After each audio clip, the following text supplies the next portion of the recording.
வணக்கம். இந்த வருஷத்துக்கான தமிழின அழைப்பு நாள் 2009ஆம் ஆண்டு இப்போ 17ஆவது வருஷம் எங்களுடைய நிகழ்வை தொடங்க போகிறேன். எங்களை எல்லாருமே தமிழராக ஒன்றிணைப்பது இந்த தமிழ் மொழி. அதனால இந்த தமிழ் தாய்க்கான மரியாதையையும் வணக்கத்தையும் செலுத்தி நாங்கள் இந்த நிகழ்வை தொடங்க இருக்கிறோம்.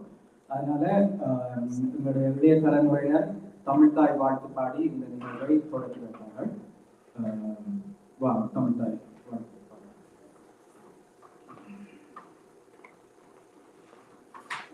எல்லோரும் எழுந்து நின்று எங்களுடைய மரியாதையை செலுத்துவோம்.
remain unaccounted for to this day.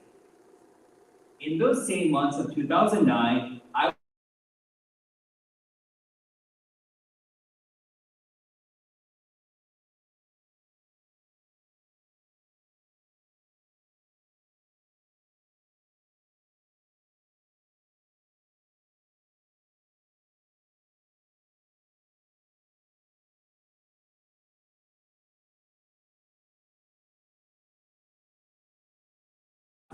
in northern Sri Lanka received almost no attention in the American media.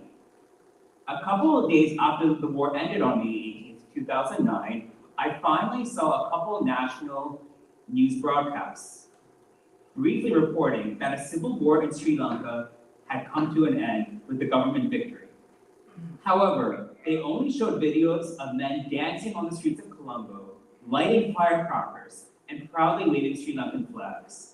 There was no mention of the massive loss of life that was taking place in northern Sri Lanka, almost as if those lives didn't really matter. For many of us, Muli Baikal is not just a place. It's not even just an event. It is part of our identity as Tamils. In 2009, many Tamils felt invisible, devalued, and powerless, as Tamil lives were being exterminated and being callously disregarded. As we build a stronger future for Tamils, it is important that we not only take pride in our culture and traditions, but also remember our past and remember the value that each of our lives has. Gatherings like this give us space for collective healing, and they remind us that our grief, our resilience, and our hope are shared. I also want to acknowledge our guests who are not from the Tamil community here today. We welcome you, and we deeply appreciate your allyship. We hope this event offers meaningful insight into the struggles of our community. Thank you all once again for being here and standing with us in remembrance and solidarity. I will now hand it over to Didi Gambian, who will share a few words.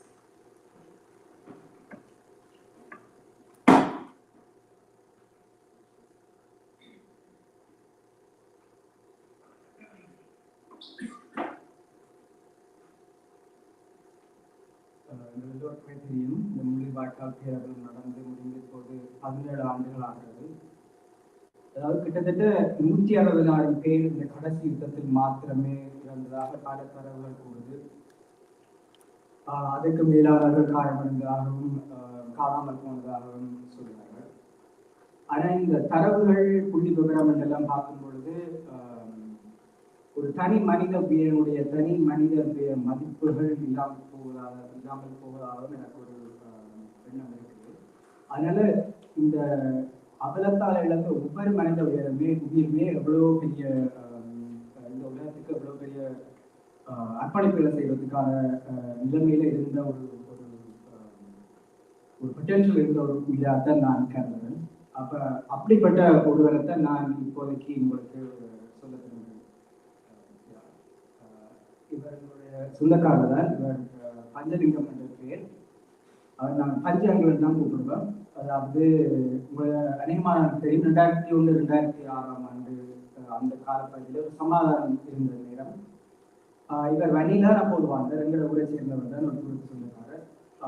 அப்ப அவருடைய மனைவிக்கு நோய்வாய்ப்பட்டு இருந்தபோது கொழும்புல வந்து வைத்தியசாலையில அவர் பராமரிப்பை மேற்கொண்டார். அப்ப அந்த நேரம் தான் எனக்கும் என்னுடைய சகோதரர்களுக்கும் அவர் பன்னிசை பற்றி படித்திருக்கிறார். எங்களுக்கு ஒரு பண்ணென்றால் என்ன, தேவாரத்தை பண்ணோட ஏன் பாடணும், தேவாரத்தை பாடுவதால் ஏற்படுற நன்மைகள் என்ன, இந்த மாதிரியான எல்லா விதமான அடிக்கலை பன்னிசையினுடைய அடிக்கலை நாட்டினது அவர் என்று சொல்லலாம். அந்த போர் சமாதான காலத்துல நாங்களும் யாழ்ப்பாணம் வணிகெல்லாம் போய் வந்திருக்கோம். அப்ப அவர் ஒரு இறைபக்தியாளர், ஒரு பன்னிசை விற்பனர் மாத்திரமில்லை, ஒரு முயற்சியாளர், ஆண்டர்பிரனர். அவருக்கு ஒரு கடையை வச்சிருந்தார், ஒரு உருப்பு கடை.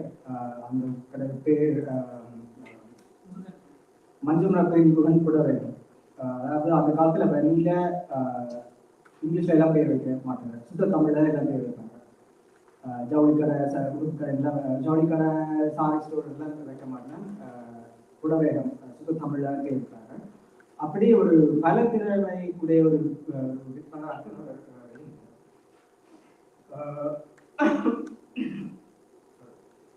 அந்த கடைசி யுத்த நேரத்துல உங்களுக்கு இதுல தெரியும், அவரும் அவருடைய மனைவி மகன் எல்லாருமே வணிகா இருந்தவர். கிளிநொச்சியில அந்த பிப்ரவரி மாதம் அவருடைய மனைவியும் மகனும் சிலடைப்பட்டு அந்த துக்கம் தாழாமலே அவரும் மனவுடைச்சு காரணமாக இருந்தார். அவருடைய முழு குடும்பமே இந்த போரின் போது இறந்தது. இவரை பற்றி இப்ப நான் ஏன் சொல்றேன் என்றால், இவரை மாதிரி பல்லாயிரக்கணக்காக இருக்கிறார்கள் இறந்தவர்கள் இந்த போர் நிகழ்வுல. ஆனால் அவர்கள் விட்டு சென்ற சுவடுகள், மரபுகள் இன்றும் எங்களோட இருக்குது. லெகசி என்று இங்கிலீஷ்ல சொல்லுவார்கள், அது இன்றைக்கும் எங்களோட இருக்குது. இப்ப நான் முருகனுக்கு முன்னால பாடுறேன் என்றால், இந்த சமய பாடசாலை இருக்கிற பிள்ளைகளுக்கு நான் இப்ப படிக்கிறேன் என்றால் அவர் விட்ட ஒரு கல்விதான் நான் சொல்லலாம். அவர் விட்ட ஒரு தான் மிக முக்கியமான காரணம். நான் சொன்னமே இதே மாதிரி லட்சக்கணக்காக இருக்கிறார்கள். அந்த அவர்களை எல்லாருமே நினைவு கூற மூலமாக நாங்கள் இந்த கூட்டத்தை நடத்துகிறோம். இது ஒரு முக்கியமான முதல் படி. ஆனா இப்படியாக மிக மிக மிக கொடூரமாக இந்த நிலைமையில இருந்து சென்றவர்கள், பாதிப்பு உள்ளானவர்களை நினைவு கூறுறது, மதிப்பு கூறுறது, எப்படின்னா நாங்கள் இவர்களுடைய சுவடுகள், மரபுகளை அடுத்த ஜெனரேஷனுக்கு கொண்டு போகணும், அடுத்த தலைமுறை கொண்டு போகணும், நாங்கள் அதை அடுத்ததாக சுமந்து செல்லணும். அதே மாதிரி அவர்களுக்கு நீதி கிடைப்பதற்கான சகல விதமான நடவடிக்கைகளை நாங்கள் எடுக்கணும். அந்த ஒரு கருத்தை சொல்லி இந்த பேராவத்துல பிணைத்த அத்தனை உயிர்களுமே ஒரு ஒரு ஒரு பொட்டன்ஷியல் உடைய ஒரு மதிப்புக்குரிய ஒரு உயிர்கள் தான். அவர்கள் எல்லாருமே நாங்கள் நினைவு கூறும் மூலமாக தான் இந்த இடத்துல கூறுகிறோம் என்று சொல்லி என்னுடைய உரையை முடித்துக் கொள்கிறேன். நன்றி. இதுக்கு அடுத்ததாக நாங்கள் என்னுடைய சமய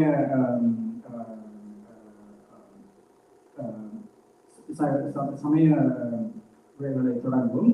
அதற்கு முதலாக நிராஜ் சுரேஷ் பஞ்சபிராணத்தோடு இந்த சமய உரைகளை தொடங்குவோம்.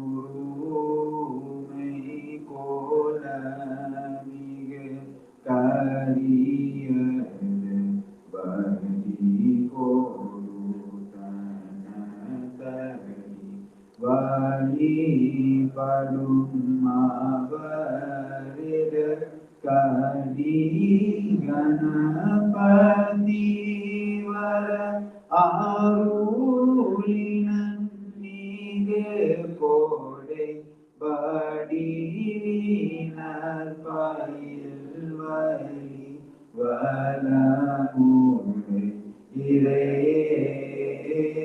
பிடியாதன் ஒரு குலமிக கடியத வழி போனு தன தடி வழிபடும் அவரிட கடிகன பதிவரவு கோடை வடிவினர் பயில் வழி வலமுறை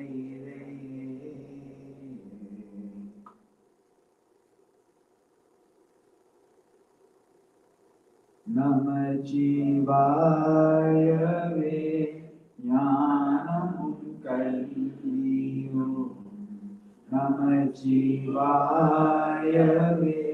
ஞானதீட்சையும் நமச்சிவாயவே ஞானவிந்தே தூமே நமச்சிவாயவே நன்னதி காத்துமே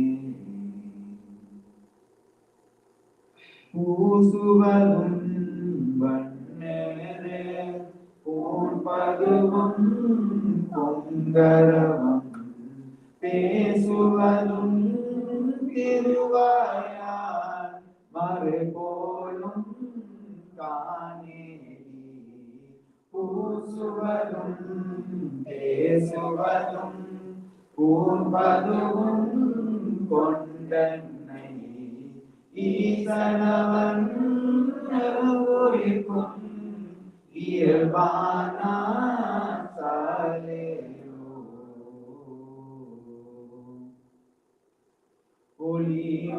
ஒளிவளவிளக்கே உலப்பிலா ஒன்றே உணர்வு சோர்கடந்ததுணரே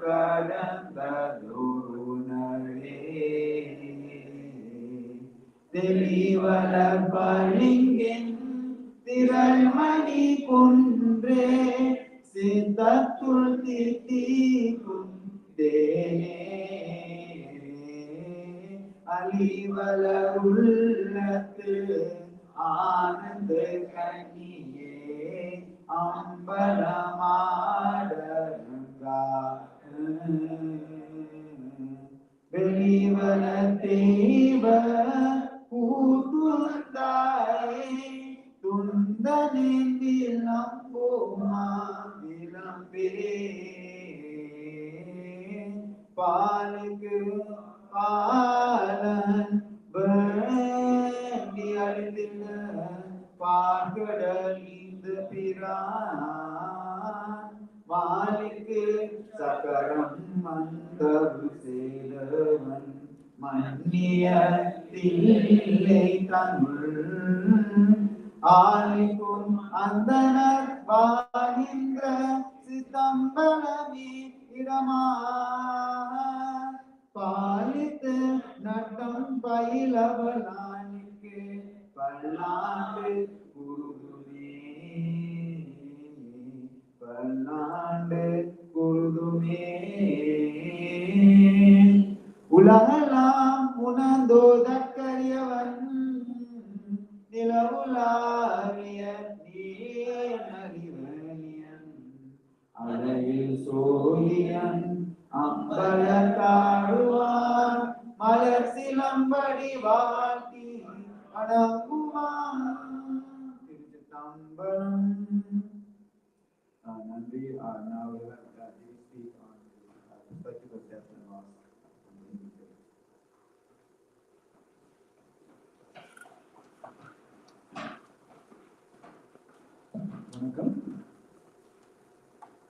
As we take a moment to mourn and honor all the lives lost in the genocide of the Tamil people in Sri Lanka, I will be speaking on death from a Hindu perspective, specifically within the Saiva tradition. In Saiva Siddhanta, the body is understood as an ephemeral vessel, while the soul is eternal. The ultimate goal of a human life is to seek the feet of the divine and attain liberation and eternal peace in the presence of Lord Shiva. In the Tamil Siddha tradition, a verse attributed to Pambadi Chitta, one of the 18 great Siddhas, poignantly captures this truth. நீரில் எழும் நீர் குமிழி நிலைகடல் போல இல்லாத உடல் நீங்கிவிடும் நிச்சயமென்றே ஆறில் பல உயிர்களை படைத்தவன் தன்னை பற்றவே நீ பற்றி தொடர்ந்த ஆடாய் Bombay. Like a bubble rising from water and dissolving back into it, the human body is impermanent and destined to pass away. What endures is the soul which must seek and hold firmly to the divine. Manikavasa, the same poet, further elaborates on this understanding through his reflections on the soul's journey through countless births and forms of existence before ultimately attaining liberation of the feet of the divine. புல்லாகி பூடாய் புழுவாய் மரமாகி பல்விருகமாகி பறவையாய் பாம்பாகி கல்லாய் மனிதராய் பேயாய் கடங்களாய் வல் அசுரராகி முனிவராய் தேவராய் செல்லான் என்ற இத்தாவர சங்கமத்துள் எல்லா பிறப்பும் பிறந்தடைத்தேன் என்பெருமான் மெய்யே உன் பொன்னடிகள் கண்டு என்று விரும்புகிறேன். The lives we honor today were lives lived amidst immense suffering and hardship. Even in the midst of brutal warfare, severe economic environment, displacement and deprivation, they endured with dignity and resilience. Children continue to attend schools and classrooms scarred by conflict. Farmers cultivated food for their communities despite severe shortages and restrictions. Doctors and caregivers worked tirelessly to save lives while facing overwhelming conditions and inadequate resources. These are not merely statistics of loss. They are lives that embody perseverance, sacrifice, duty, and love for family and community against impossible odds. We pray that such souls may attain peace and refuge at the feet of Lord Shiva. Tirunavukarathar reflects similar truth in the Thevaram at the temple of Tiruchirappalli as பிறப்பு மூப்பு பெரும் பசி வான் பிழி பிறப்பு நீங்கிடும் இன்பம் வந்தெய்திடும் சிறப்பர் சேரையுள் சென்னரை யான்கடல் மறப்பது வென்றி மனத்தோடு வைக்கவே. For those who keep steadfast devotion to the feet of the Lord and hold him constantly in their hearts, suffering, hunger, disease, fear, and death itself are transcended and peace is attained. Finally, I would like to invoke a verse from the Tirukkural, which we Tamil people consider the universal moral canon, Ulaha Pudumazhai, from the chapter Invarthay that is presented here, O household witch. தென்புலத்தார் தெய்வம் விருந்தோக்கல் தான் வென்றாங்கு ஐம்புலத்தாறு ஓம்பல் தலை. This verse reminds us of the 5 sacred duties to human life: to honor our ancestors, revere the divine, care for guests, uphold our responsibilities to society, and preserve ourselves through righteous living. And as you can see, Thiruvalluvar puts remembering, respecting, and memorializing our ancestors about all of this. It is in that spirit that we gather here today to remember, to mourn, to honor, and to carry forward the memory of those who are no longer with us. தென்னாடுடைய சிவனை போற்றி. நன்றி. அடுத்ததாக கிறிஸ்தவ பார்வையிலிருந்து ஒரு உரை எங்களுக்கு இந்த தந்திருப்பவர் வணக்கக்கூடிய ஜூட் சுதர்ஷன் மகேந்திரன் அவர்கள். இவர் அமெரிக்க சிலோன் மிஷன் திருச்சபையை சேர்ந்த ஒரு பாதிரியார். இப்போ பாஸ்டன்ல இருக்கிற 2 தேவாலயங்கள்ல கடந்த 1 வருஷமாக பணியாற்றி வருகிறார். அதோட இவர்களுக்கு கடந்த 2 வருஷமாக நாங்கள் இந்த நினைவு தினத்தை நடத்தும் போது மிகவும் உதவியாகவும் உறுதுணையாக இருந்து வருகிறார். அதனால அவரிடமிருந்து கிறிஸ்தவ சமய பார்வையிலிருந்து சில வார்த்தை.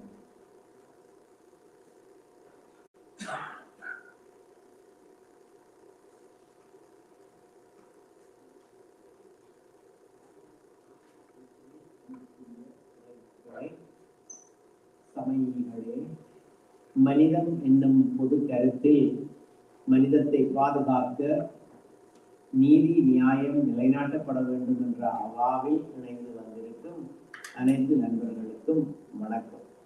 இன்று முள்ளிவாய்க்கால் நினைவேந்தல் தினம். நான் திருவிவிலியத்திலிருந்து ஒரு உரை வார்த்தையோடு ஆரம்பிக்க விரும்புகிறேன். நீதிமொழிகள் 31 அதிகாரம் 8 வசனம். ஒருவன் தனக்குத்தானே உதவி கொள்ள முடியாவிட்டால் நீ அவனுக்கு உதவ வேண்டும். எவனால் தனக்கென பேச முடியாதோ அவனுக்காக பேசு.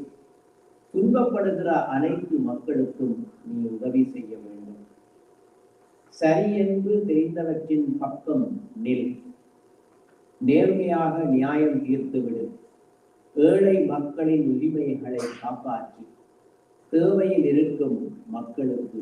The books of Proverbs chapter 51 verses 8 and 9. Speak out for those who cannot speak, for the rights of all the destitute. Speak out, judge righteously, defend the rights of the poor and the needy. Mullivaikkal நினைவேந்தலில் இறை நம்பிக்கை நமக்கு எதை சொல்ல வருகிறது? முள்ளிவாய்க்கால் நினைவேந்தல் நாளில் நாம் இந்த புனித சடங்கில் ஒன்று திரண்டு வந்து ஈடுபடுகின்ற பொழுது இன அழிப்பில் இலங்கையின் வடபுலத்தே கொல்லப்பட்ட, அநியாயமாக கொன்றொழிக்கப்பட்ட, பாதிக்கப்பட்ட மக்களின் சார்பில் நாம் நிற்கின்றோம். கணக்கில்லாமல் கொல்லப்பட்ட இந்த மக்களின் மரணங்களுக்கு மரியாதை கொடுக்கின்றோம். காணாமல் போனோரின் நினைவுகளை சுமந்திருக்கின்றோம். இந்த மக்கள் வெறும் எண்ணிக்கை அல்ல. இவர்கள் எங்கள் குடும்பங்களில் ஒருவர், எங்கள் மக்களில் ஒருவர், எங்களோடு வாழ்ந்தவர்களில் ஒருவர், இந்த மனித சமூகத்தின் ஒருவர்கள். அவர்களை நாங்கள் நினைக்கின்றோம். அவர்கள் சார்பில் நின்று நாங்கள் நியாயத்தை கேட்கிறோம். இரண்டாவதாக, முள்ளிவாய்க்கால் நினைவு என்பது நீதி மற்றும் பொறுப்பை கேட்டிருக்கிறது.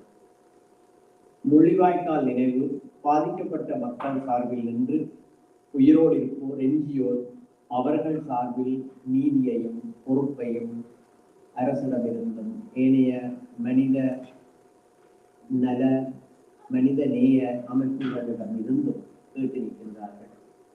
சர்வதேச சட்டங்களுக்கு அமைவாக போர் நடைபெறாமல் போர்க்குற்றமும் பெரும் அழிவும் பெரும் குறையுமாக நடத்தப்பட்ட இந்த போரில் கொன்றளிக்கப்பட்ட மக்கள் சார்பிலே, அநியாயமாக அங்கவீனமாக்கப்பட்ட மக்கள் சார்பிலே நீதியையும் பொறுப்பையும் இந்த நினைவு கேட்க தூண்டுகிறது.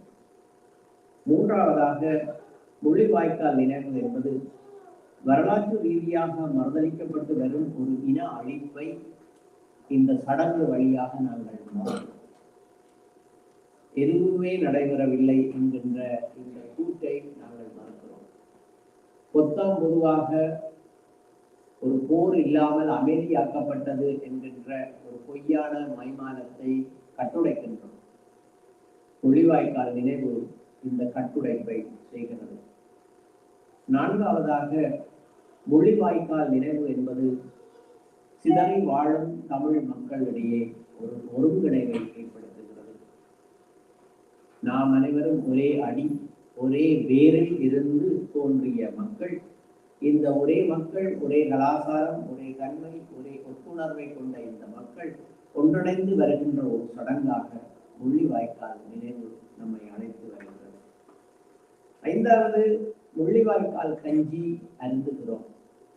இந்த சடங்கு இன்னும் சடங்கு மயப்படுத்தப்பட்டு அங்கே ஒரு உணவு பரிமாறப்படுகிறது.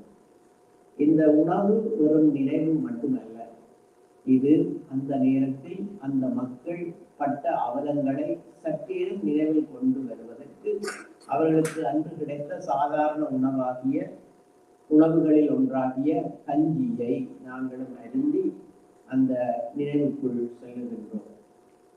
ஆறாவதாக, முள்ளிவாய்க்கால் நினைவேந்தல் என்பது ஒரு அரசியல் ஒருங்கு திரட்டல், பொலிட்டிக்கல் மொபிலைசேஷன். இந்த அரசியல் ஒருங்கு திரட்டல் வழியாக தமிழ் மக்கள் மத்தியிலே அவர்கள் நெஞ்சில் எரியும் அந்த நெருப்பாக நிகழ்வாகிய அரசியல் அவா வேட்கையை நிறைவு செய்வதற்கான அந்த வேட்கை தொடர்ந்து பேணப்பட்டு வருகிறது.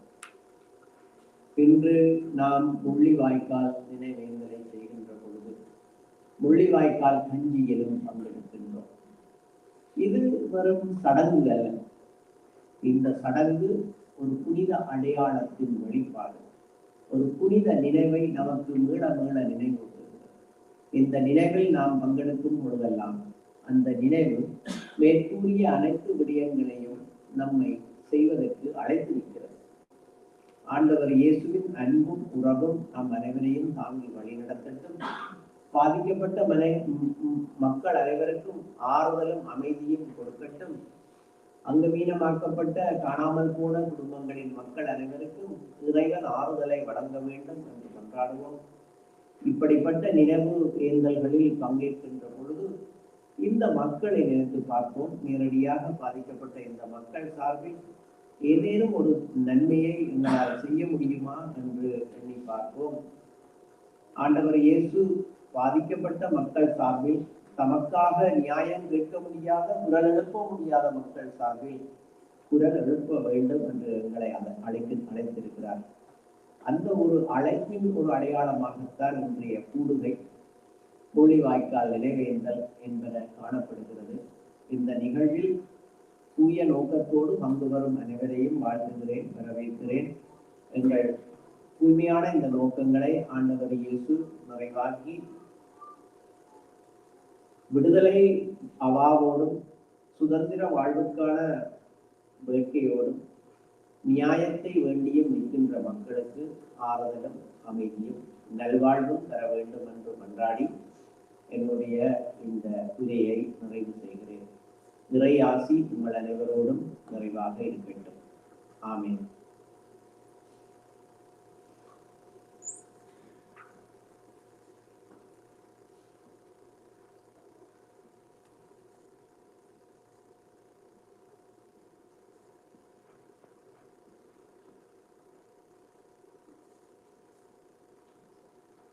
So now we'll be hearing about the spectacle death and loss relating to genocide from a Muslim perspective.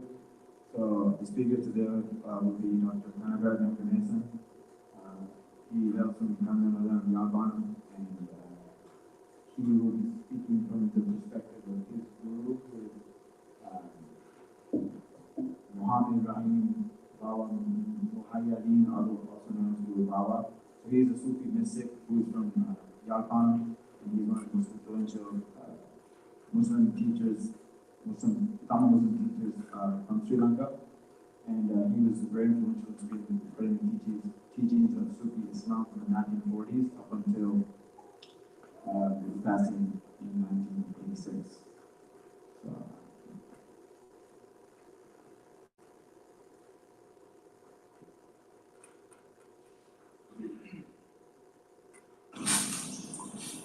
greetings.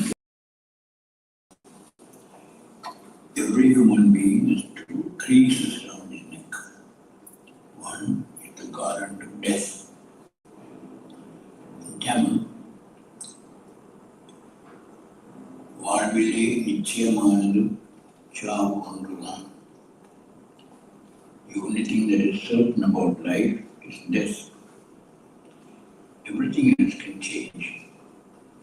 We may become rich or poor, famous or unknown, religious or atheist, but death is the one thing that is constant, unpreventable, undeniable. Death is exact, equalize, never.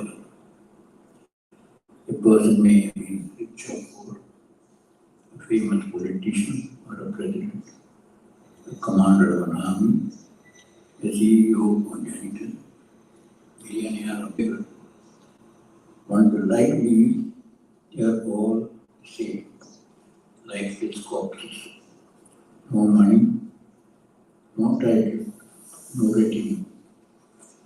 Humanity, the bereaved families are all equally helpless in the face of I don't know what will death. We often wonder why someone died at a young age, whether it could have been avoided. One way of looking at it, we could think of a farm. A gardener plants various kinds of vegetables and fruit. Some of them, like spinach, are ready in 2 days.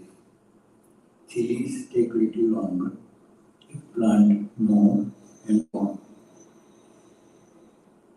The gardener knows the stage at which each one will be coming from. That is, when it will fix the best value. We would not be aware of it. Further, the gardener knows that if a vegetable is left on the tree beyond its prime optimum stage, it will rot and will have no value at all. So he will pluck it at an optimum time, a different one for each. We will not know this.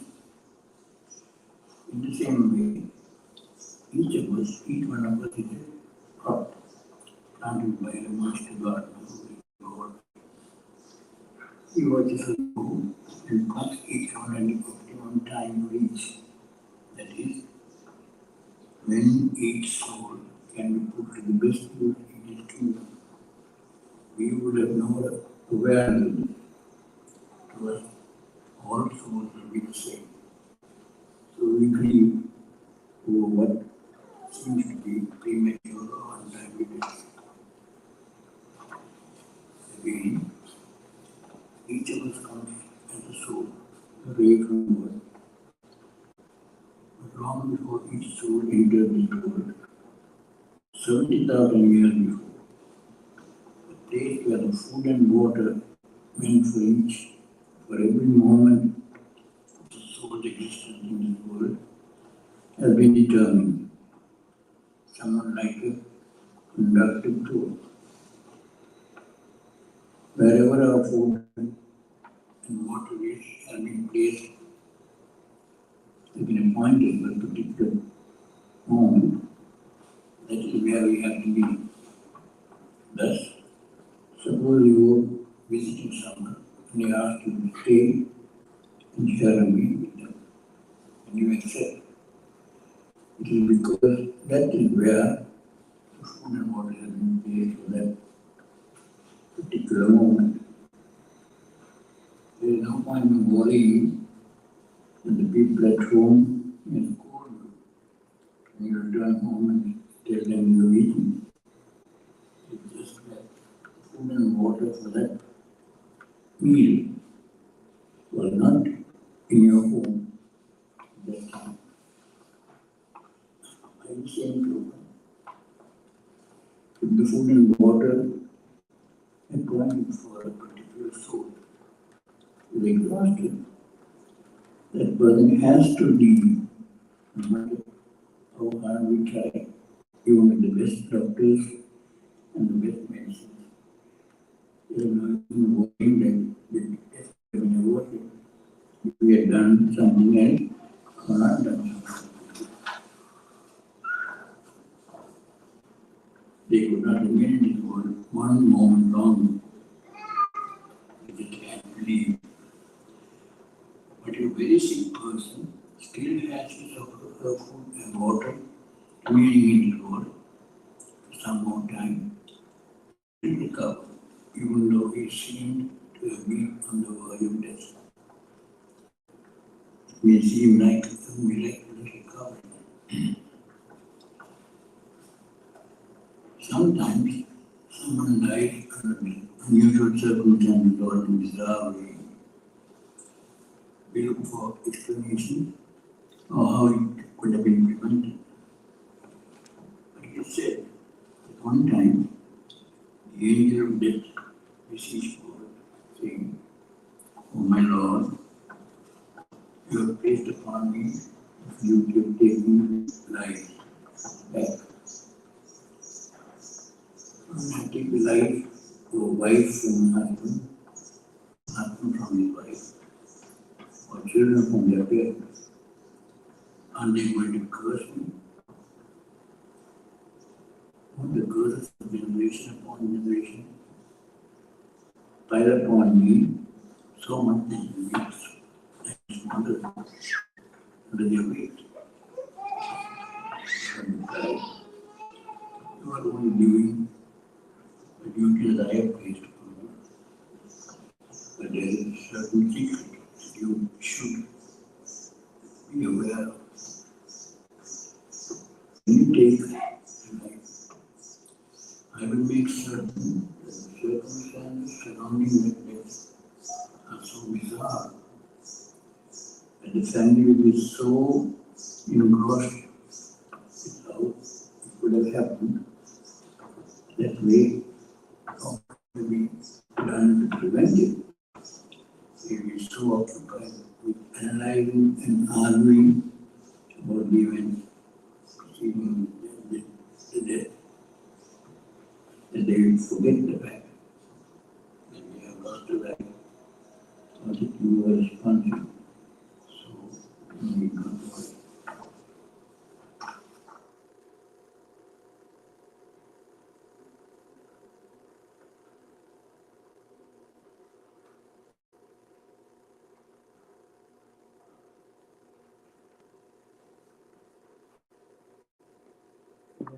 அடுத்த கட்டமாக நாங்கள் இங்கே கூப்பிட இருப்பது ஒரு இளைய தலைமுறை சேர்ந்தவர். அவர் மொங்காமொழி ஹிஸ்டரியிலே அதாவது மொங்காமொழி வரலாற்று நாள் அங்கே ஒரு போட்டி நடந்த போது அவர் எத்தனையோ டாபிக்ஸை எடுத்துக்கலாம்.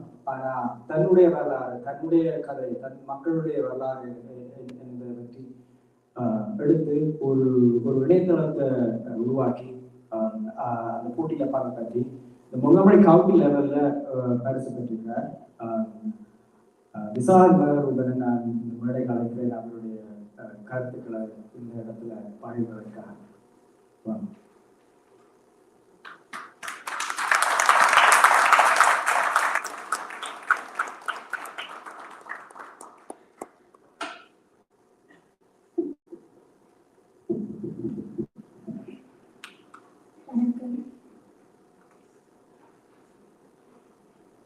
என் பேர் விசால் மலருடன். நான் 7th grade பார்த்தேன் middle school.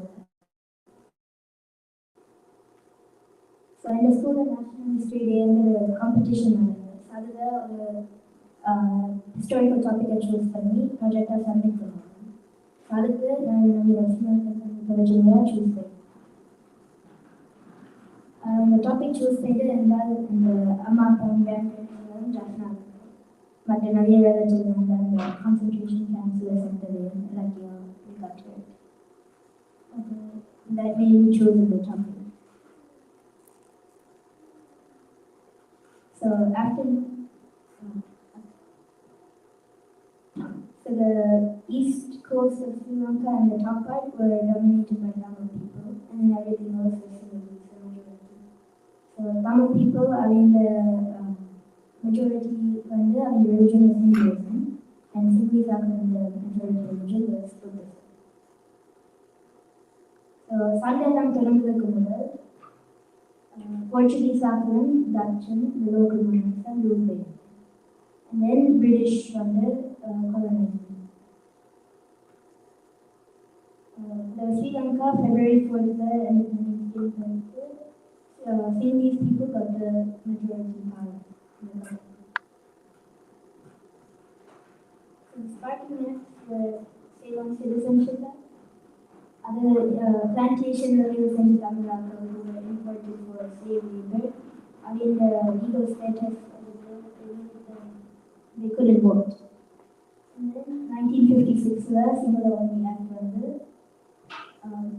replaced English with Sinhala as official language. So British Shackle, the native civil service treatment in Sri Lanka. Other Tamil people knew the most English, so they were disproportionately represented in the civil service. And then when English became not as important because this act, Tamils were put in a lower position. And then Sinhalese people who didn't know English when they were put up. So this is a political cartoon. I'm looking for to represent feelings, discrimination, trying to scare people and strip them of their rights. So, முதல் அந்த single only ஆக்டுக்கு reaction நிறைய peaceful protest நடந்தது தமிழ்நாட்டில். And then similarly under the mobs attacked them, and then you can see that the first picture, and then after they were attacked. That's so then this item when the Santa Navigator war crime center. LTT when the Tamil Tiger, civilians shield up college, and child soldiers college. Sri Lankan government under summary execution, hospitals started and enforced the disappearances. And the family, international organizations and the whatever safe zones reported sheltering. So after that genocide அதை சொன்னது தான் safe zone. So அங்கே ஒரு சண்டை நடக்க போகிறது வந்து 300,000 தமிழ் மக்கள் அங்கே போயிருந்தது. அதாவது பாம்பு பண்ணி அழிச்சு. So UN is estimated under 40,000 to 70,000 Tamil civilians. And then other organizations are estimating the number unaccounted for and said that under 170,000. So internationally, there are some more political cartoons. Some that you can see on the pinnacle there, Sri Lankan army isn't letting Tamils reach out for help, and the rest of the world isn't paying attention. So,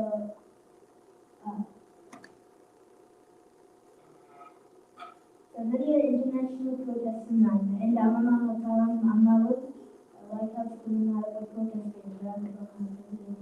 அதனால ஒன்றும் நடக்கல. And then it kept on making.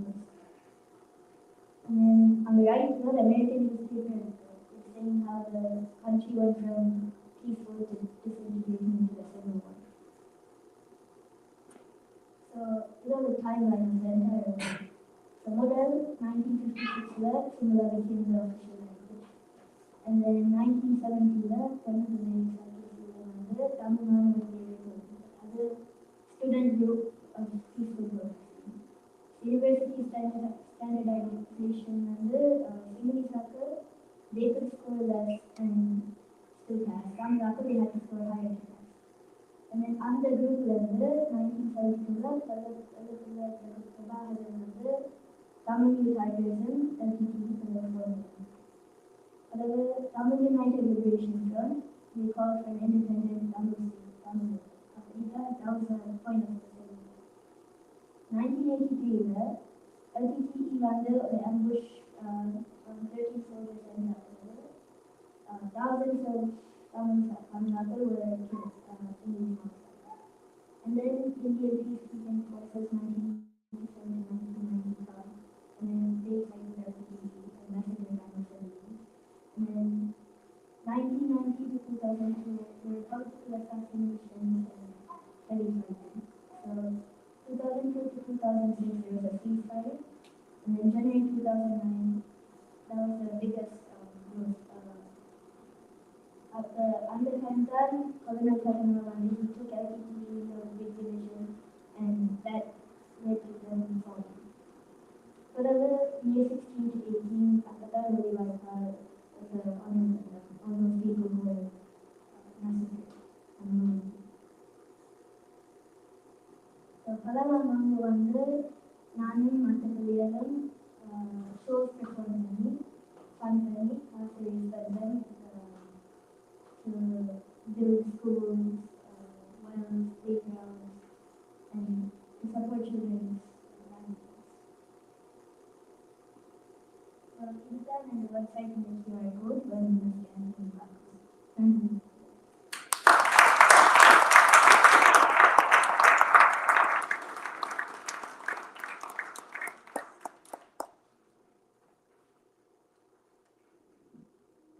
மிக்க நன்றி விசாகன். இப்படியான இளைய தலைமுறைகளை வரலாறுல விருப்பப்பட்டு ஆர்வப்பட்டு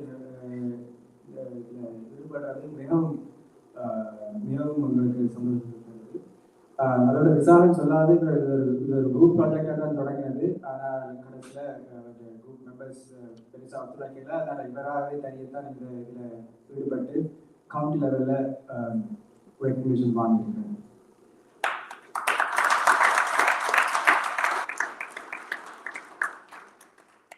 நான் சொன்ன மாதிரி இந்த பேரவலத்தில் இறந்த மக்கள் இந்த 1948 இருந்து பாதிப்புக்குள்ளான தமிழ் மக்களுக்கு மரியாதை செலுத்துவதற்கு ஒரு மிக மிக உயரிய மரியாதை செலுத்துவது இந்த மக்களுக்கான நீதியை வழங்கி கொடுப்பது. அந்த நீதியை வழங்கி கொடுப்பதற்கான ஏற்பாடுகளை மிக கடுமையாக பல நிறுவனங்கள் செய்து கொண்டிருக்கு. பல நான் ப்ராஃபிட் ஆர்கனைசேஷன். அப்படிப்பட்ட ஒன்றைதான் நாங்கள் அமெரிக்க தமிழர் செயலவை யுஎஸ் ஸ்டாக்கினுடைய முன்னாள் தலைவர் புஷ்பராணி வில்லியம்ஸை இந்த அவைக்கு ஒரு உரையாற்றுவதற்காக கூப்பிடுறோம். கடந்த 2 வருடமாக நாங்கள் இந்த நிகழ்வு நடத்துவதற்கு மிக மிக உதவிகரமாக இருக்கிறார் Pushparani.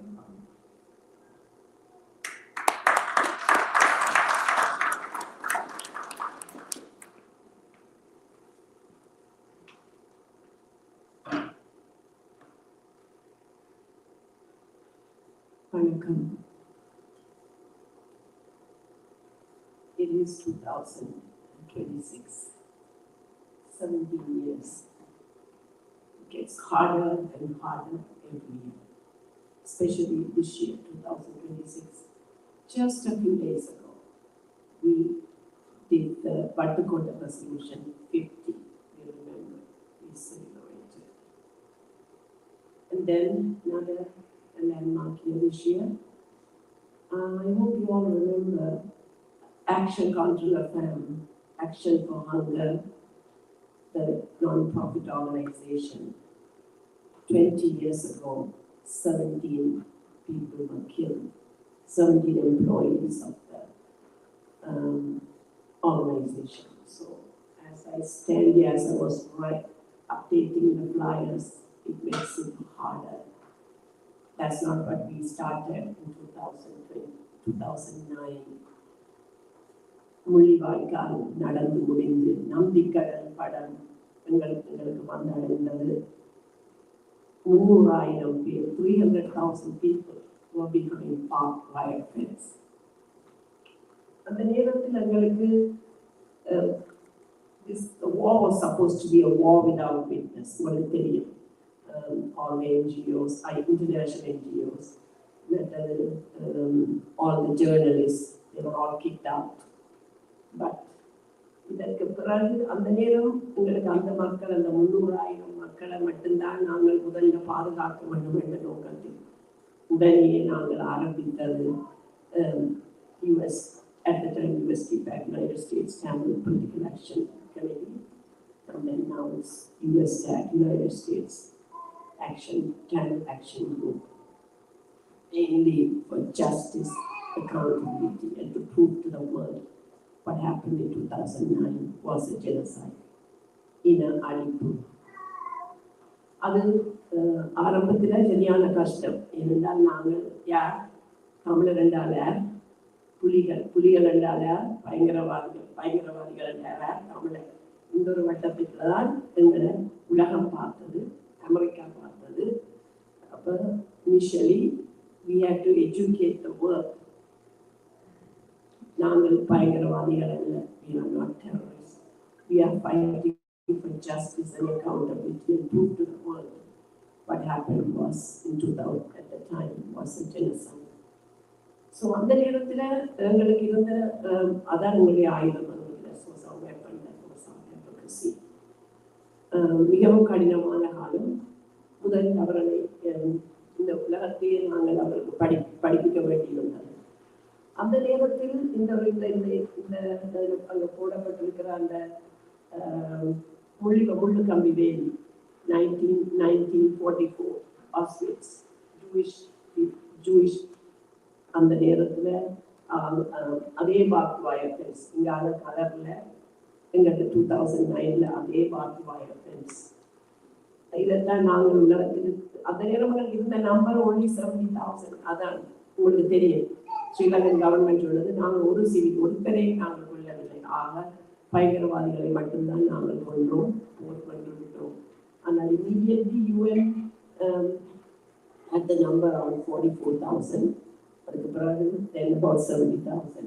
But LLRC, Lessons Learned Reconciliation Commission, by the Sri Lankan government set up to the commission. அதில் வந்து people were asked to come and testify. அங்கே மக்கள் போக விருப்பப்படையில் என்றால் அதான் அன்றைக்கு வரப்போன intimidation, interrogation. ஆனால் Bishop Raya, who at the time from Benny area, he went and testified with all the facts and figures. 146,679 people are unaccounted for through the government figures from the census and their data. அந்த number தான் என்னிடம் எழுதல என்றும் இருக்கும். ஒரு நாள் நான் நம்பரை கேட்டு அதற்காக நாங்கள் என்ன செய்யலாம் என்றதான் எங்களுடைய நோக்கம். அவர் அந்த காணாமலாக்கப்பட்டவர்கள், இறந்தவர்கள், அவர்களுக்கு நீதி, பொறுப்புகள், justice and accountability. முதலில் ஆரம்பிக்கிறது எங்களோட நாடு, எங்களோட அமெரிக்க நாடு. So we reached out to our legislators, our State Department, Defense Department, whoever who could listen to us. Then the other mechanism was the UN. So through US, we were able to bring in the resolutions in UN. At the time, the State Department had a division called Global Criminal Justice Division. It is no more. The last 1 year, the division. At the time, we were able to get as much as possible the best language that they could put. We have been working since that. Currently, as you all know, US was the pen holder in the initial resolutions in the core group. US, UK, Canada, and Montenegro, Macedonia, and Malawi. These were the core group that brought in the resolution. Right now, as you all know, US, we are not in the UN Human Rights Council, and UK is the pen holder right now. But we are still continuing for the same fight: justice, accountability, and also to let the world know what happened was a genocide. As you all know, you might have watched the Channel 4 documentary, Sri Lanka's Killing Fields or No Fire Zone. Again, supposed to be a war without witness, but Channel 4 managed to get the footage from the soldiers. Some gave them their conscience worked, and they said we need to let the world know, and some they bought it, Channel 4 bought it, and they authenticated it. That's what it helped us to fight for justice. So to this day, there are thousands of mothers, wives, families still looking for the enforced disappearances. So many, about 300 mothers have passed away without knowing what happened to their loved ones whom they handed over at the end of the war. Government announced amnesty, so they are still waiting with the photo and waiting for their husbands to come home still. That hurts because I've met so many of these mothers.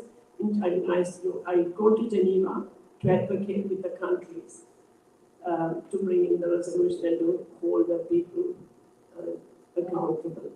So met so many mothers, wives, families who are there fighting for justice, or wanting to know the answer, what happened to our loved ones. So right now, the UN resolution is still there. As you all know, it's a huge battle. Sri Lankan government is trying to get rid of us at the UN, not to have this resolution at all. So they work really hard, getting all the other countries to support to get rid of the resolution. But we fight.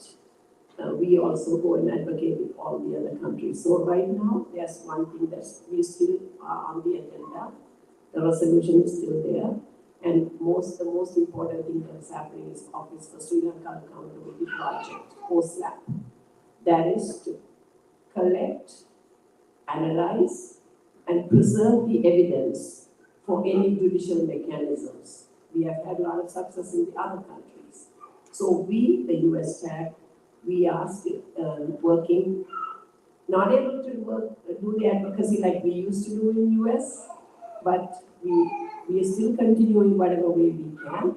but internationally, with all the UN Human Rights Council members, we are continuing to fight for justice and accountability and to let the world know that what happened in 2009 was a genocide.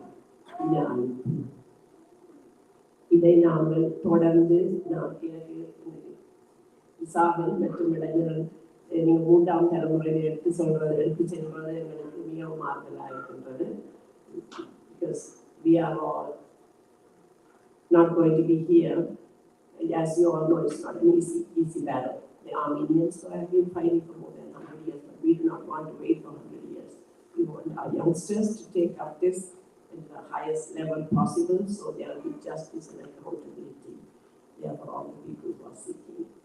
And thank you all for the organizers.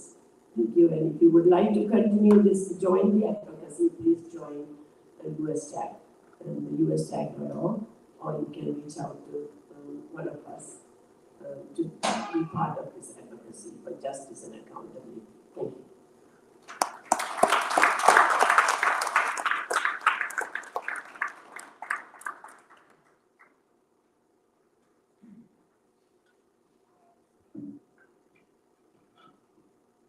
Next, we are honored to welcome Mr. Rajiv Sridharan, an intellectual property attorney who has dedicated his legal expertise to advancing justice for marginalized communities.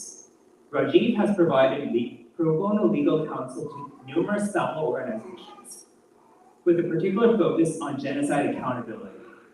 He has also performed interviews of several survivors of the Muliwaikam massacre.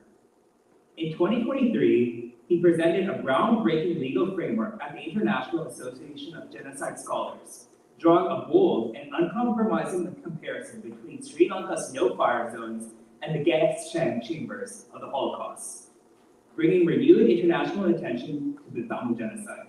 We now welcome Mr. Rajiv Sridharan to share his insights with us today.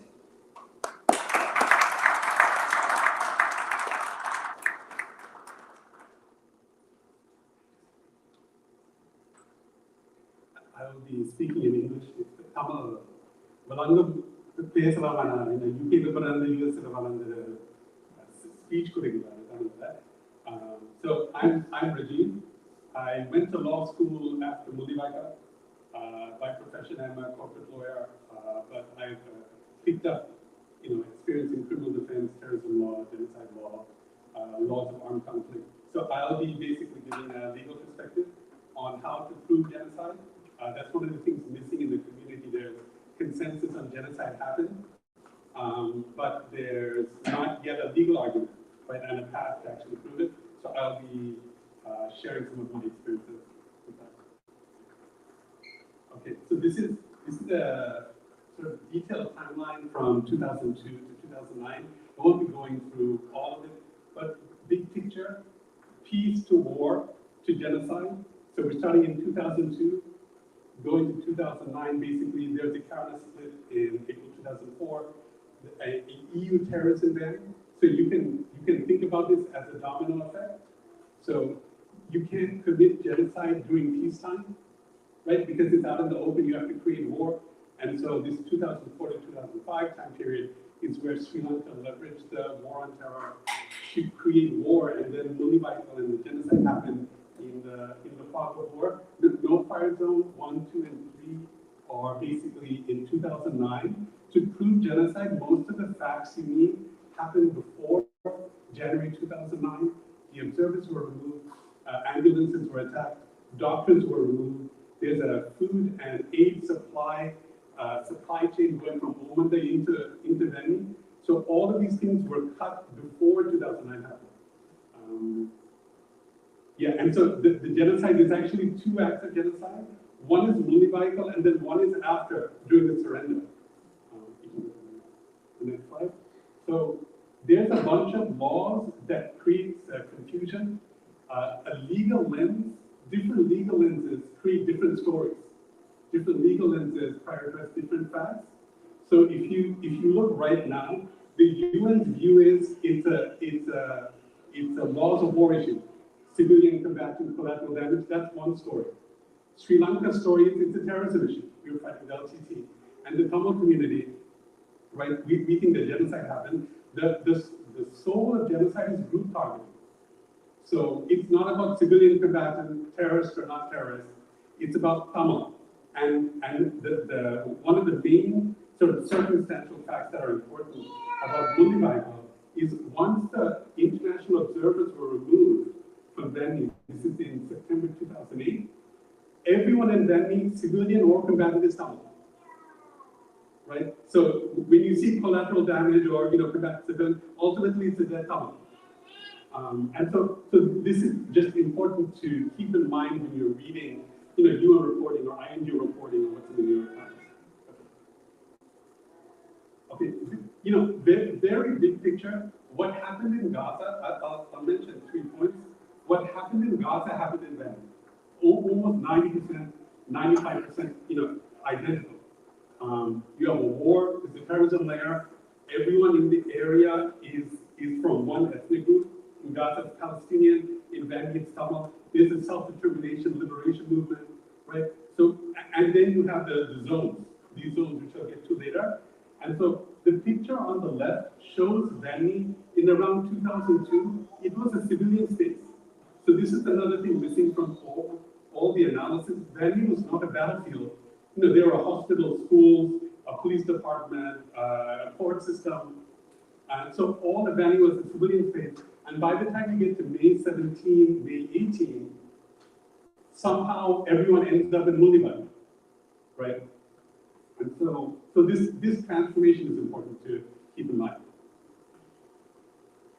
Okay, so I skipped over one thing. So I was approached 3 years ago on Rajiv, how do we prove genocide? And I was given the UN reports, and pretty much you cannot get to group targeting from the UN reporting. Because it starts with civilian combatants and both the Tamil. And so from there, my next step was, well, what if I talk to the survivors? And so I've done around 200 hours of interviews with around 50 people who survived Mullivaigal. The doctors, the nurses, civilians, some of the combatants. And it's from there that I've developed my understanding of sort of how to prove genocide. And so this tactic, directional displacement, this is what you see in 2009. And pretty much the Sri Lankan army's goal was to kill as many Tamils as possible. And in 2002, Tamils are spread out over Venue, right? And you have to get them into Mullivaigal somehow. And so how do you do that? Before 2009, it was just shelling. So you shell the area, and then the Tamil civilian population will displace. But by the time we get to 2009, the rate of killing increased a lot, right? And so directional displacement is you shell from one side and you announce a zone on the other side, and the population moves there. And I got this from the witnesses because I asked, why did you move? Why did you displace? And 99% say we were running away from the shelling our bullets. So that's directional displacement the army uses 3 times. Am I doing okay? Okay. So, okay, and so when we look at what's missing in the UN reports, one is that civilian or combatant is Tamil. In 2009, it's Tamil. Another is how the zones were announced, right, this directional displacement. So in military analysis, this is called encirclement. So this term encirclement is also missing from the reporting. Encirclement is the military surrounds an area and shrinks it, right? And this shows different snapshots of Venue from 2006, going all the way to 2009 in Mullivaigal. And yeah, so the genocide happened, within this encirclement strategy. And so, talking with the witnesses, I sort of identified this 5-step, the 5-step loop that the army was using. So, step 1 is the army will shell the civilian area, wherever it is. Step 2, the LTT came to defend the perimeter. Okay, and so all the Western reporting skips step 1, and it just starts with step 2. And step 2 is where you get these different narratives around human shields, the LTTs, shooting from the zone, But ultimately, within the encirclement strategy, what happened was Army shelled the area, LTT went to defend wherever that perimeter was, whether it's in the Manila side or Jaffna side or wherever. And then, then there'll be sort of military fighting at that point. Step 3 is the Army declares the zone. The civilians move to the zone and the Army attacks the zone. That's no-fire zone 1, and then it repeats the process. And no-fire zone 1 was a test to see if the UN or INGOs would, basically call out the Sri Lankan Army for using this humanitarian language in basically a disinformation context. And so we see this loop basically play out, through from January to May. Okay, and so this is one of the main findings that, at least on the legal side, that I made. So the no-fire zone, there were zone announcements, but there was no zone that actually formed. If you look at Benny, for example, the A9 road is a geographic fact. It's there. Nandi Cattle, it's there. It's a geographic fact. Now the zone is not there. The zone is not there, and when you actually dig into the law, there's no concept called no-fire zone. So Sri Lanka made this up in January 2009, and what I've listed here is there's a lot of discrepancies in how many zones there were, what the dates were, where they're formed, what the locations were. And so in 2011, the Ministry of Defense said there are 5 zones. There are 5 zones. UN says there's 3 zones. Now, there's a report, Paranagama report, that actually says there were 0 zones. So Sri Lanka's own position is there were 0 zones. And so when you back up and you ask what was happening, Sri Lanka was not attacking civilians in a safe zone. Sri Lanka announced a safe zone to group civilians in Sundarapura and attack them. Then announced another safe zone in Mathu. So it's pretty much the legal status of the announcement is disinformation. And this is very useful for the genocide argument because it proves the group targeting. Yeah, I think that's the last. Okay. So here's some of the progress on how to prove genocide. There's overwhelming evidence. I think the next, at least some of the work I'm supporting, is instead of feeding witnesses to the UN, the Tamil community should do the investigation effort themselves with the genocide focus. And basically building on the proof of concept I did with the 50, like if I can do 50 witnesses, a small team can do 200 or 300. And at that point, regardless of the label, at least the Tamil community knows, right, this is what happened. This is what happened. This is why people died. Most people died towards the end because there was no medicine. Because the medicine food supply was cut off from January 2009, and the doctors didn't have anything. Each of these slides, I can talk for an hour on each of these slides, but the silver lining, I think, is if the Tamil community wants accountability for genocide, there's overwhelming evidence, there is a legal argument, and yeah, I hope to see more support for that in this. What would it entail to get a more support? I think this is the first time I'm seeing something very accurate and legitimate without thought, right? So what would it take for us to be able to support you and make this a reality, ICC case? The ICC, so the step, first let me state the obstacle, then I'll tell you, what steps it would take. So the UN narrative needs to confront what the whole truth is. What the whole truth is. For a successful legal case, you basically need evidence and the legal argument. You need evidence and the legal argument. And so, because the UN INGO narratives avoid genocide, since they avoid group targeting and genocide, the first step is to engage the witnesses directly and push some of the actual evidence out into the public space. And because at that point, whether or not the UN helps, the Tamil community can drive the evidence process. And so for example, if in Canada and Europe we get to 50 let's say there's 50 interviews done in Canada, 50 in Europe, that's a significant step forward. From there, you can then engage law. Like the legal part is not difficult. It's really getting the facts, getting the facts right and staying true to the witnesses' story. Like the witnesses experience group harm, and the witnesses need the group harm to be part of the genocide argument through Mulivaika, and then also the surrender. Like Pushpa Mama was talking about the mothers that lost their loved ones. That's a whole separate, after the war, 1,000 to 10,000 people are disappeared because during the surrender there was no oversight. And so, if the Tamil community can align with the truth of the survivors, I think they will begin to engage, and then and then things can go from there. I think it's a very pragmatic approach, and this is one thing anyone can rally around, right? And make this happen in Canada and Europe. And That would be fantastic. For homeland. And homeland, yeah. So what it's okay if I, yeah. So what I think, so the bottleneck, at least in my view, the bottleneck is for the last 17 years, we have been over-reliant on UN mechanisms. And going forward, because we're 17 years after Mulivaika, I think, the orgs that engage UN should continue to do that. But this is like a second track.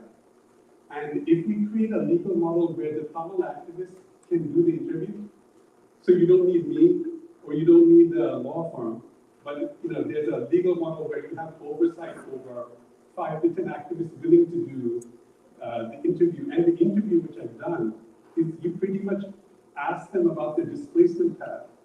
In 2002, where were you living? And how did you get to Mulivaika on May 18th? And just getting the displacement path, when you add that up over 50 to 100 stories, the genocide argument naturally emerges from there. So it is within the Tamil community's ability to do the evidence work first and then engage the UN. Which I think, like my estimate is if the Tamil community is interested in that, you're 18 to 24 months away from being ready to engage a state for a genocide constitution. But I think we should make the support of the UK. This is the kind of thing we should be doing. Move on into that. There would be two things that we have to do. First is collect names for who you speak to give us that, and then train people to do those interviews. I mean, I would love to train people. Yeah, this is a separate. My thing is down there. Yeah, there's a training issue. There's also a trust. They don't trust the Tamil orgs. So even if I do a 3-hour interview, the first 45 minutes is just trying to, they won't trust me because of my Tamil. That's the first paragraph. They think I'm Sinhalese and I, learned Tamil somewhere. But then it's just sort of explaining to them, okay. I think people will take it offline and make it better.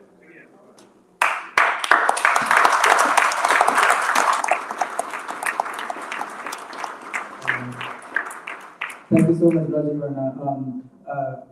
I see there's a lot of interest, but we are planning a long form forum with Rajiv Anna very soon, and I see there's a lot of interest, and I very much like all of you to join for that.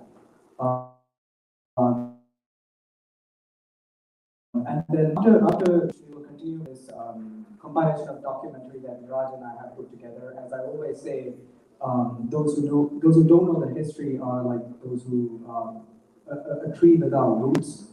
So this documentary captures how the discrimination started with the independence of Sri Lanka from the British Empire in 1948 and goes all the way to the Mulivaika in 2009. And the end of the documentary may be triggering to some people, so please take some precaution. And then after the movie, we will move to the observatory part where we have established the memorial tree, and the rest of the event, the candlelight vigil and the candy distribution will be there after the movie. So. Yeah.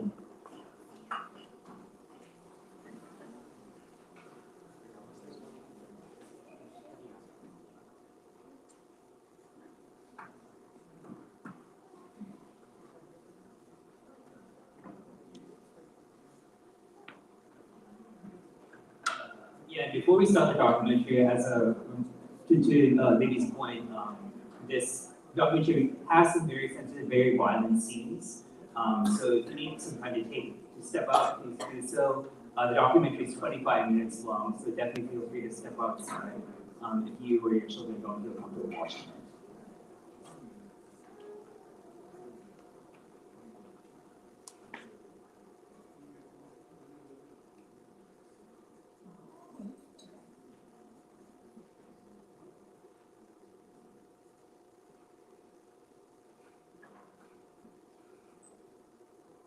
Sri Lanka broke free of the British in 1948, it had a bright future. It was perfectly positioned on the great trade routes of the Indian Ocean. It was inheriting the efficient roads, railways, and administration of British colonialism. It was already the single wealthiest nation after Japan. People actually predicted it would outperform Singapore, South Korea, and even Japan itself. It was only 6 months after British India remained independent and split India and Pakistan. The separation was drenched in blood. It cost the lives of at least 1 million people. In contrast, Ceylon's independence was peaceful and smooth, and the new country had constitutional protections for its minority communities that was secular and religiously neutral. The vision of this new country, shaped by its elite, was of a multiracial society and a secular state. The next big year was 1956, the 2500th anniversary of Buddha's death. 2,500 years also since Prince Vijaya was supposed to have arrived on the island to found the Sinhalese nation. Things were good on the island and there was an era of change and possibility. The population was expanding rapidly and the economy was booming. And then came the Official Language Act. The Official Language Act replaced English with Sinhala as the language of official business and education. And the result was explosive. Remember that the Tamils had become disproportionately represented in the civil service, largely because of their mastery of English. Few of them spoke Sinhala. This was the first time that the language card had been played, and it became the hinge that the island's competing ethnic identities would swim on. According to Sri Lankan writer and economist President Zelli, arguably Ceylon went downhill from there. Where did this come from? Like we saw before, the Sinhalese majority had become frustrated. After the Prime Minister tried to make a political settlement with the Tamils over this new law, violence broke out in protest and hundreds of Tamils were killed by Sinhalese in riots in 1956 and again in 1958. The Sinhala only Act of 1956 led to a system of quotas based on ethnic representation for university entrance in 1972, which caused direct and indirect discrimination of the Tamil minority. This occurred in the fields of law, medicine, and science, narrowing the likelihood of them getting accepted for better job opportunities than those of the Sinhalese majority.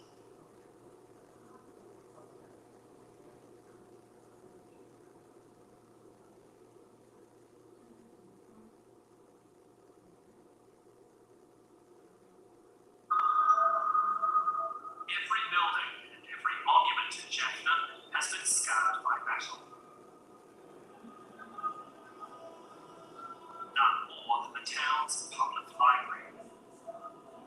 Although the physical damage has now been repaired, what happened to this beautiful building nearly 30 years ago helped spark Sri Lanka's civil war.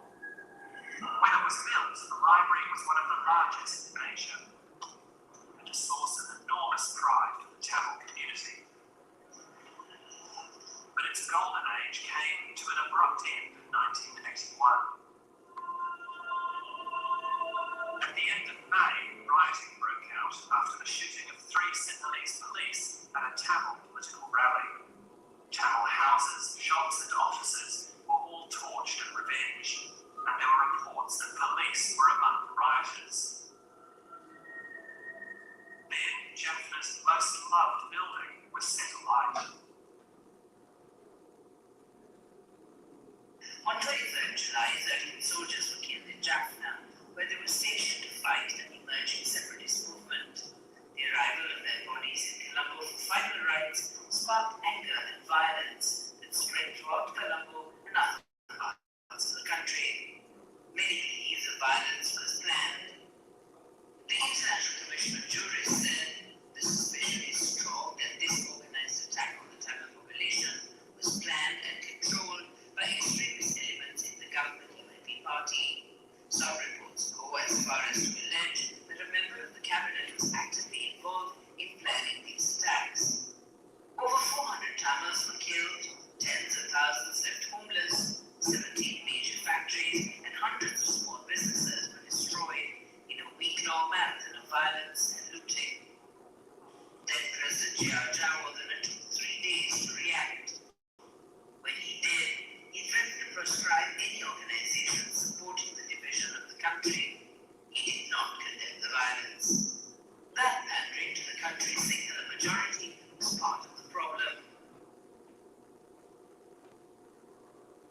numbers differ according to different sources. Black July programs left an estimated 400 to 3,000 Tamils dead. Over 100,000 Tamils became displaced. The total economic loss due to the violence was estimated to be $300 million at that time. It was also the events of Black July that resulted in the first mass exodus of Sri Lankan Tamil.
knows how many have died in the assault.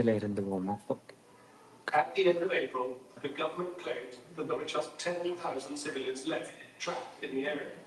In fact, there were over 200,000. So why were the government figures so wrong? I think the only explanation is that it was deliberately misleading. And I think that the reason for that is because they didn't want to account for the number of people who were killed inside the siege zone. The staff and patients who survived the assault on the hospital moved further into the no-fly zone, away from the new front line, and set up in a secondary school in Willimanka.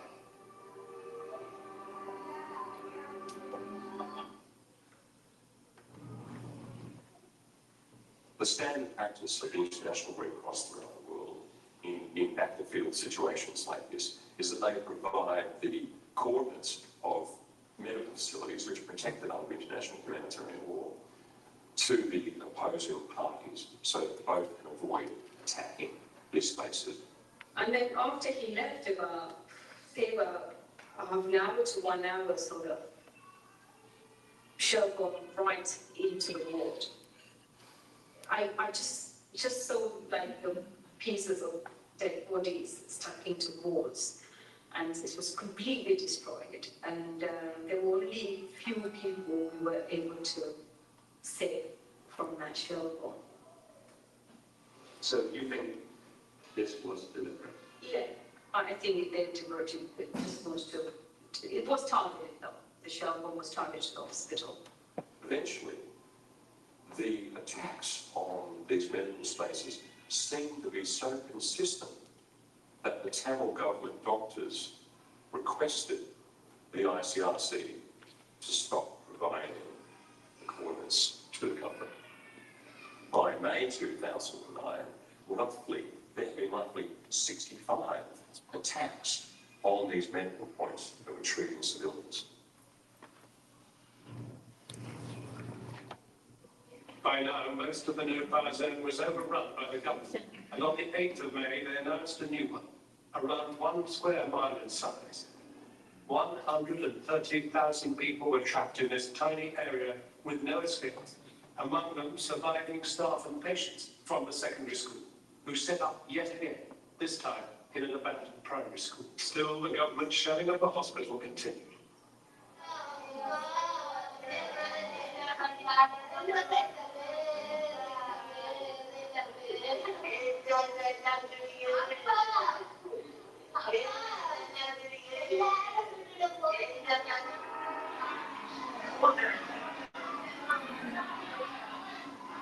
On the 12th of May, the hospital was shelled again. The other second shell bombs. And I came out and it was just like, again, full of dead bodies into pieces.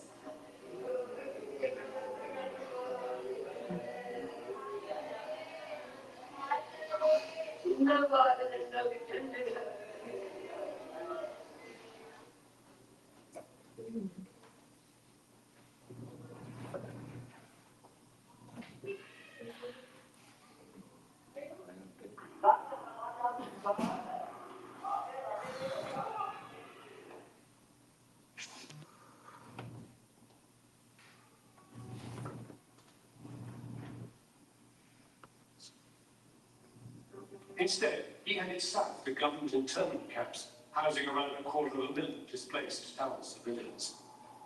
These were brutal places where internees were left short of food, water, and medicine, and where stories of rape, violence, and disappearances were rife. Quite recently, the Security Council unanimously voted for the case of Libya to be referred to the International Criminal Court in The Hague. The contrast between that and the complete and utter silence and inaction on scores of thousands dead in Sri Lanka is absolutely striking. I think it is inexplicable and morally quite indefensible. Today, Sri Lanka appears on the surface to be at peace. But although most of the civilian Tamil prisoners have now been freed, the north remains gripped in a brutal military clampdown. reports of rape and violence against civilians are common. Opposition is ruthlessly repressed and civil rights denied.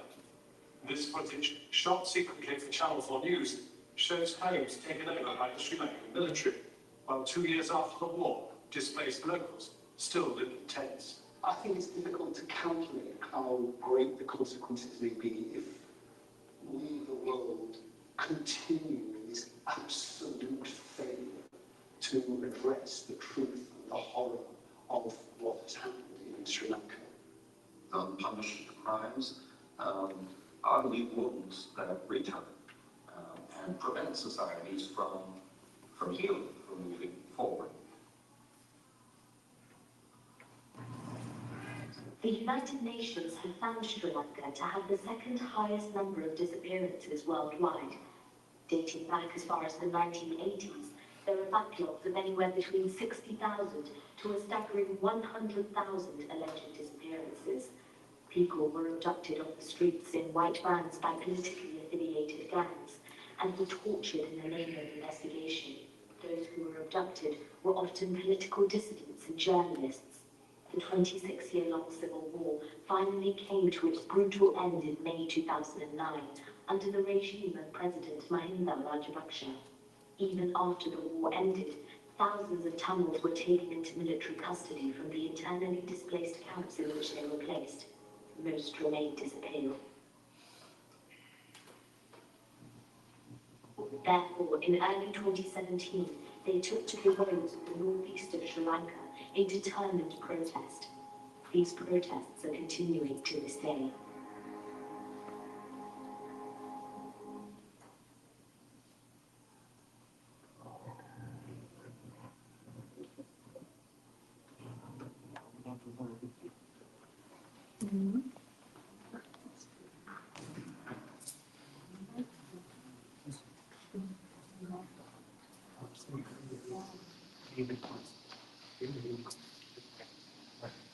It was a really hard movie to watch, but unfortunately, that was the reality of the people who lived there and endured this pain.